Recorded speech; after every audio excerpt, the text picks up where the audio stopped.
अरे ओ करमजली, जरा घड़ी तो देख, सुबह के 10 बज चुके हैं और अभी तक महारानियों की तरह बिस्तर पे पड़ी है। महक सीमा की बात अनसुनी करके फिर से सो जाती है।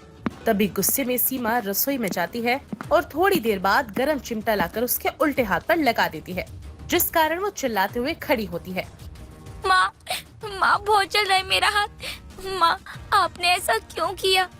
ज्यादा चिकचिक की ना तो अभी तो हाथ ही जलाया है, अब दूसरा भी जला दूंगी। आई बात समझ में? 10 बज गए हैं और अभी तक महारानियों की तरह सो रही है। शर्म नहीं आती क्या?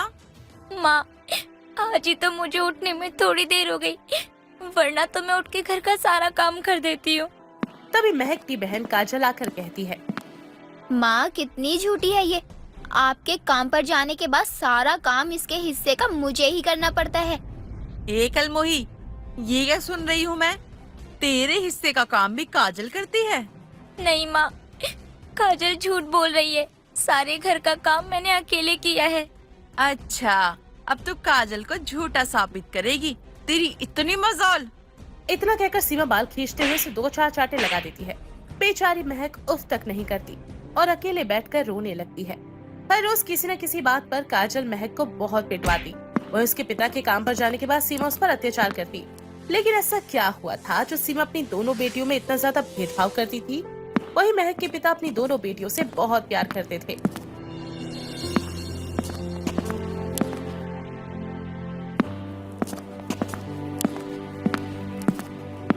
ये लीजिए पिताजी पानी। मोहन पानी पीकर महक से कहता है, क्या हुआ गुड़िया, तू उदास क्यों लग रही है? माँ ने फिर कुछ कहा है क्या? पिताजी, माँ मुझसे इतनी नफरत क्यों करती है? आखिर मैंने उनका क्या बिगाड़ा है? क्या मैं उनकी सगी नहीं हूँ या वो मेरी सौतेली माँ और दीदी है? मुझसे बिल्कुल भी प्यार नहीं करती। नहीं गुड़िया, ऐसी बात नहीं है। तेरी दीदी और तेरी माँ तुझसे बहुत प्यार करते हैं, लेकिन तू छोटी है ना, इसीलिए तुझे डांटते हैं ताकि ना तू समझदार बन सके और कोई ना तेरा फायदा ना उठा पाए। समझी मेरी गुड़िया? अरे मेरी गुड़िया, ये हाथ कैसे जल गया तेरा? अब वो पिताजी, मैं खाना बना रही थी ना, तो ना जाने कब जल गया। ये जरूर उस सीमा का काम होगा। मैं जानता हूँ वही ऐसी हरकत कर सकती है।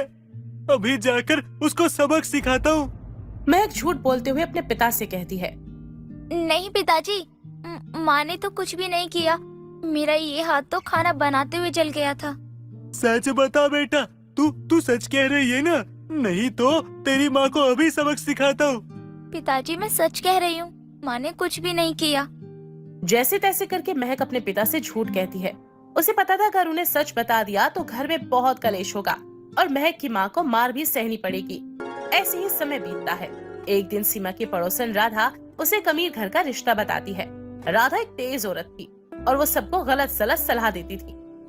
अरे ओ सीमा, मेरी नजर में बहुत अच्छा रिश्ता है। वो तेरी बेटी है ना महक, उसके लिए ऐसा रिश्ता है ना कि लड़के की माँ दहेज ना लेकर बदले में तुझे पैसे भी देगी। अरे राधा बहन, क्या बात कर रही हो? ऐसा कौन सा रिश्ता आ गया है जो दहेज ना लेकर उल्टा पैसे ही दे रहा है? सठिया तो नहीं गए हैं लड़के वाले? अरे सीमा बहन, लड़के के पास ना बहुत पैसा है, लेकिन किसी वजह से ना वो लड़के की शादी नहीं करवा पा रहे हैं और उस लड़के की माँ परेशान रहती है। और तेरी भी तो 2 बेटियां हैं, एक की शादी हो जाएगी तो अच्छा ही होगा और उसके बदले जो तुझे पैसे मिलेंगे उससे दूसरी बेटी की शादी कर दियो। मैं तो कहती हूँ मुंह मांगी रकम मिल जाएगी, फायदे में रहेगी, सोच ले। अच्छा वो तो ठीक है, लेकिन ऐसी वजह कौन सी है?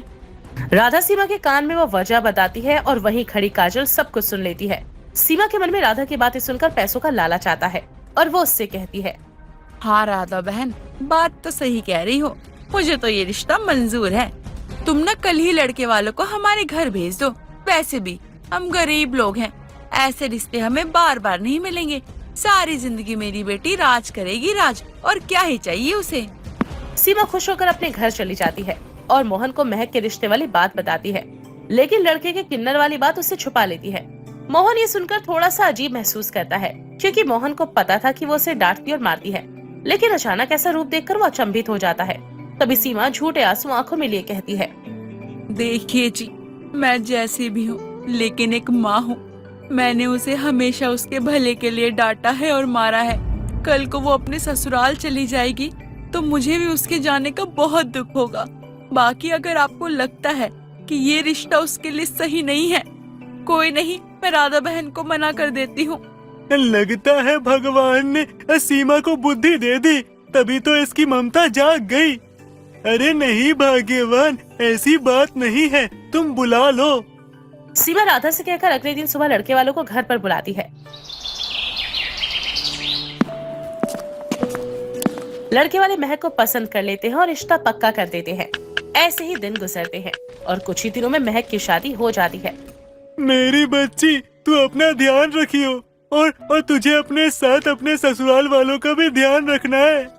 पिताजी, मुझे आपकी बहुत याद आएगी और माँ, मैं आपको भी बहुत याद करूंगी। काजल, माँ का ध्यान रखना, अब तुझे ही इनका ध्यान रखना है। सीमा झूठे आंसुओं से अपनी बेटी को गले लगाकर उसे सहानुभूति देते हुए विदा करती है और महक की सास बदले में सीमा को अपने नौकर के हाथ में उसकी रकम भिजवा देती है।